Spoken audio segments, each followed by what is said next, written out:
दोस्तों, तो आइए आलोका एजुकेशन चैनल पर आप सभी लोगों का स्वागत है। दोस्तों, आज हम लोग चर्चा करेंगे कुछ महत्वपूर्ण प्रश्नों के बारे में, तो ध्यान दीजिए। पहला क्वेश्चन आप लोगों के सामने है, निम्नलिखित में से कौन उष्णकटिबंधीय घास का मैदान नहीं है? तो आइए जानते हैं। विकल्प लानोस, कंपोज, शबाना, पुस्ताज। इसमें इस विकल्प में ध्यान देना है कि इसमें से कौन जो है उष्णकटिबंधीय घास का मैदान नहीं है। Compose, Shabana, पुस्ताज, Llanos. देखिए, लानोस, कंपोज और सबाना। सबाना अफ्रीका में है, कंपोज ब्राज़ील में, नानोज वेनेजुएला में। ये तीन जो है उष्णकटिबंधीय घास के मैदान हैं। परंतु ध्यान दीजिए दोस्तों, पुस्ताज पुस्ताज जो है शीतोष्ण कटिबंधीय घास का मैदान है। क्या है? शीतोष्ण कटिबंधीय घास का मैदान है। शीतोष्ण कटिबंधीय घास का मैदान है, और ये हंगरी में। कहाँ पे? हंगरी में। निम्न में से कौन एक महाद्वीपीय घास का मैदान है? प्रेरी उत्तरी अमेरिका में है। कहाँ पे? ये उत्तरी अमेरिका में है। कंपास ब्राज़ील में। कहाँ पे? ब्राज़ील में है। डाउन्स डाउन्स दोस्तों जो है ऑस्ट्रेलिया महाद्वीप में। कहाँ पे? ऑस्ट्रेलिया महाद्वीप में है, इसीलिए यह महाद्वीपीय घास का मैदान है। वेल्ड जो दोस्तों जो है ये अफ्रीका में है। कहाँ पे?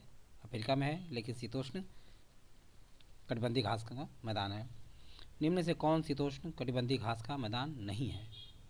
Llanos, Canterbury, Veld, Steppes. Llanos दोस्तों जो है शीतोष्ण कटिबंधीय घास का मैदान नहीं है, बल्कि ये क्या है? उष्ण कटिबंधीय घास का मैदान है। कैंटरबरी न्यूजीलैंड में है, वेल्ड दक्षिण अफ्रीका में, और स्टेपीज जो है यूरेशिया, यूरोप और एशिया यानी यूरेशिया में, मध्य एशिया में स्थित है। नेक्स्ट,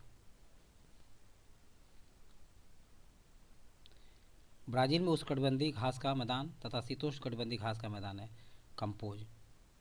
उष्णकटिबंधीय घास का मैदान कंपोज है। पंपास अर्जेंटीना, उरुग्वे में है और ब्राज़ील में है, लेकिन इसका अधिकांश क्षेत्र जो है पंपास का अर्जेंटीना में है। पृथ्वी का सबसे अधिक शुष्क क्षेत्र आटाकामा। कौन सा? आटाकामा मरुस्थल किस देश में स्थित है? तो दोस्तों ये चिली में। कहाँ पे? चिली में है। ये दक्षिण यानी दक्षिण अमेरिका के चिली में, और सबसे शुष्क, विश्व का सबसे शुष्क मरुस्थल है। और ये शीत मरुस्थल भी कहा, इससे कहा है शीत मरुस्थल। किस मरुस्थल को लीबिया, सही दोस्तों, दस्त ए कबीर मरुस्थल ईरान के किस क्षेत्र पर स्थित है? तो दस्त ए कबीर मरुस्थल दोस्तों जो है दक्षिणी ईरान में स्थित है। और यहीं पे दस्त ए लूट, कौन सा? दस्त ए लूट मरुस्थल कहाँ पे? ये पूर्वी ईरान में। कहाँ पे? पूर्वी ईरान में है, ध्यान रखिए। नेक्स्ट,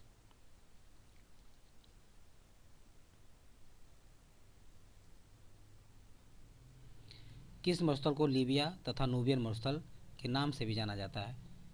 किस मरुस्थल को लीबिया तथा नूबियन मरुस्थल के नाम से भी जाना जाता है? तो दोस्तों सहारा मरुस्थल को। ये उत्तरी अफ्रीका में स्थित है। विक्टोरिया झील किन दो देशों के मध्य अंतर्राष्ट्रीय सीमा निर्धारित करती है? तो आइए ध्यान देते हैं दोस्तों, ये तंजानिया और युगांडा के मध्य जो है सीमा का निर्धारण करती है। स्पीति घाटी भारत के किस प्रांत में स्थित है? तो दोस्तों भारत के हिमाचल प्रदेश में स्पीति घाटी स्थित है। नेक्स्ट,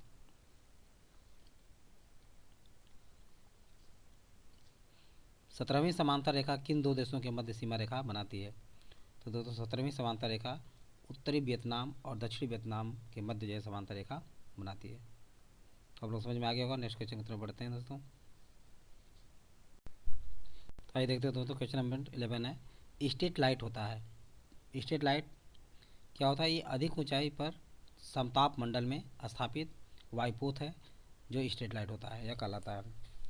स्ट्रीट लाइट को अधिक ऊंचाई पर समताप मंडल में स्थापित वायुपोत को स्ट्रीट लाइट कहा जाता है। राष्ट्रीय केला अनुसंधान केंद्र कहाँ पे स्थित है? तो त्रिची में। कहाँ पे? त्रिची केरला के त्रिची में दोस्तों जो है राष्ट्रीय केला अनुसंधान केंद्र जो है अवस्थित है। एटीएम से तात्पर्य है automated teller machine. Uttar Pradesh का गुरु पूर्णिमा पर्व समर्पित है। तो ध्यान दीजिए दोस्तों, उत्तर प्रदेश का गुरु पूर्णिमा सर्व पर्व समर्पित है ऋषि व्यास को। किसको? ऋषि व्यास को। ध्यान रखिए दोस्तों, उत्तर प्रदेश का गुरु पूर्णिमा पर्व समर्पित है। नेक्स्ट, AP9 पर्वत किस देश में स्थित है? तो AP9 पर्वत दोस्तों जो है इटली में स्थित। कहाँ पे? इटली में। भारत की सबसे लंबी प्रायद्वीपीय नदी कौन है? गोदावरी। गोदावरी दोस्तों जो दक्षिण भारत में भारत की सबसे लंबी प्रायद्वीपीय नदी है। भारत के निम्नलिखित औद्योगिक प्रदेशों में से किसमें शिव काशी केंद्र स्थित है? मदुरई, कोयम्बटूर, बेंगलुरु प्रदेश में। टिटिकाका एवं रेंडियर झील किस देश में अवस्थित है? तो Olivia, Peru. Olivia, Peru, Canada में। नेक्स्ट,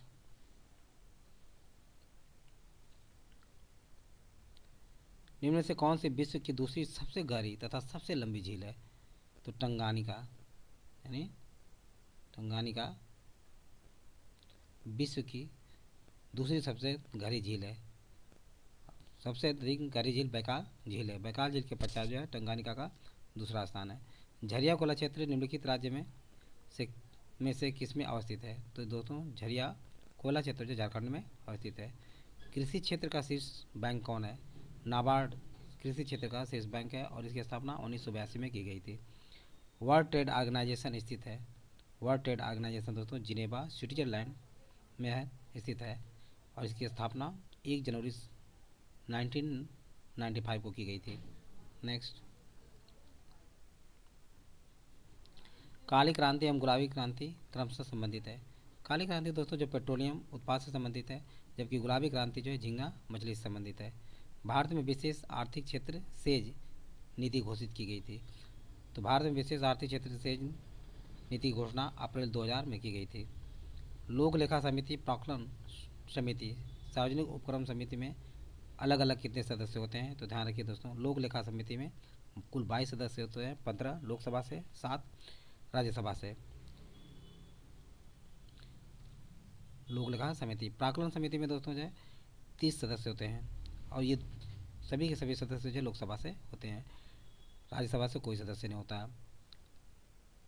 सार्वजनिक उपक्रम समिति में 15 सदस्य होते हैं, जो 10 सदस्य लोकसभा से और 5 सदस्य जो है राज्यसभा से होते हैं। नेक्स्ट, नए राज्यों की स्थापना की विधायिनी शक्ति निम्न में से किसे प्राप्त है? विधायिनी शक्ति निम्न से किसे प्राप्त है? तो ये दोस्तों संसद को भाग 1 अनुच्छेद 3 के तहत जो है ये शक्ति प्राप्त है। 1940 में रामगढ़ कांग्रेस अधिवेशन की अध्यक्षता किसने की थी? तो 1940 में दोस्तों जो है रामगढ़ कांग्रेस अधिवेशन की अध्यक्षता अब्दुल कलाम आज़ाद ने की थी। निम्न में से कौन भारतीय राष्ट्रीय कांग्रेस की प्रथम महिला अध्यक्ष थी? तो दोस्तों श्रीमती एनी बेसेंट। कोलकाता अधिवेशन 1917 में भारतीय राष्ट्रीय कांग्रेस की पहली महिला अध्यक्ष चुनी गई थी। निम्न में से कौन भारतीय राष्ट्रीय कांग्रेस का प्रथम अध्यक्ष था? निम्न में से कौन भारतीय राष्ट्रीय कांग्रेस का प्रथम अध्यक्ष था? तो WC बनर्जी दोस्तों 1886 मुंबई अधिवेशन में इन्हें भारतीय राष्ट्रीय कांग्रेस का अध्यक्ष बनाया गया था। नेक्स्ट, निम्न में से कौन भारतीय संविधान की पांडुलेखन समिति का अध्यक्ष था? तो BR अम्बेडकर दोस्तों जो भारतीय संविधान की पांडुलेखन समिति के अध्यक्ष बनाए गए थे। श्याम जी कृष्ण वर्मा ने लंदन में इंडियन होम रूल सोसाइटी की स्थापना कब की थी? तो 1905 ईस्वी में श्याम जी कृष्ण वर्मा ने लंदन में इंडियन होम रूल सोसाइटी की स्थापना की थी। निम्न में से कौन नेहरू की अंतिम सरकार 1946 में वित्त मंत्री थे? तो लियाकत अली खान जो है नेहरू के अंतिम सरकार में वित्त मंत्री के पद पर आसीन थे। चंपा किस जनपद की राजधानी थी? तो दोस्तों चंपा अंग जनपद की राजधानी थी। पुराणों में इसका नाम मालिनी मिलता है। चंपा का पुराणों में इसका नाम क्या नाम मिलता है? मालिनी मिलता है। नेक्स्ट, 305 ईसा पूर्व चंद्रगुप्त मौर्य ने किसे हराया था? तो दोस्तों सेल्यूकस को। सिकंदर का सेनापति सेल्यूकस को चंद्रगुप्त मौर्य ने 305 ईसा पूर्व में हराया था। प्रकाश संश्लेषण में कौन सा प्रकाश सबसे अधिक प्रभावकारी होता है? तो दोस्तों लाल रंग जो है प्रकाश संश्लेषण में सबसे अधिक प्रभावकारी होता है। निम्न विटामिनों में किसमें कोबाल्ट पाया जाता है? तो विटामिन B12 में दोस्तों जो है कोबाल्ट पाया जाता है। निम्नलिखित में से कौन फलों के पकने में बढ़ावा देता है? तो एथिलीन दोस्तों जो है फलों को पकाने में या पकने में बढ़ावा देता है। नेक्स्ट, गोल्डन चावल एक प्रचुरतम स्रोत है किसका? विटामिन ए का जो है गोल्डन चावल एक प्रचुरतम स्रोत है। कौन सी विटामिन जल में घुलनशील होती है? तो बी और सी। शेष A, D, E के विटामिन जो दोस्तों जो है वसा में घुलनशील होती है, लेकिन बी और सी जल में घुलनशील होती है। उत्तर प्रदेश में नॉलेज पार्क की स्थापना कहाँ की गई है? तो ग्रेटर नोएडा में दोस्तों जो उत्तर प्रदेश में नॉलेज पार्क की स्थापना की गई है। तो आज बस इतना ही। यदि वीडियो अच्छा लगा हो तो इसे सब्सक्राइब लाइक अवश्य करें तथा अपने सगे संबंधित दोस्तों को शेयर करना भूलें। थैंक यू दोस्त, नेक्स्ट वीडियो मिलेंगे।